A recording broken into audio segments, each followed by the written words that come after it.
This is the UFC fight to determine who will be the greatest UFC fighter of all time. Islam Makhachev versus Ilia Topuria at 170 pounds would be the greatest historical matchup in the history of mixed martial arts. And the winner of this fight would be the greatest of all time, and let me explain why. Islam Makhachev has the longest UFC win streak in history, tied with Anderson Silva at 16 wins in a row.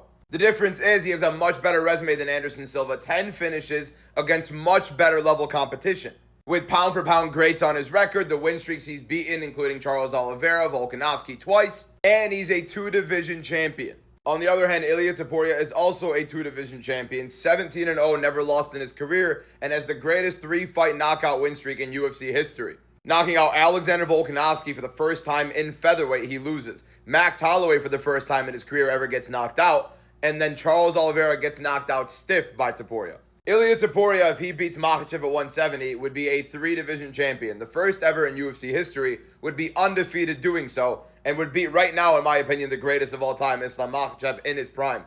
That would make Topuria the GOAT. If Islam Makhachev beats Ilia Topuria, he would have taken Topuria's O. He would be in his prime with 17 fights won in a row, now standing alone with the longest win streak in UFC history. And then just adding Ilia Topuria in his prime to his resume, you cannot compare anybody to Islam Makhachev all time, and it's not even close. It's a must-see fight. The UFC has the opportunity to do it at the White House, in which Dana White is calling the greatest card in the history of cards, and it doesn't have to be US versus everybody.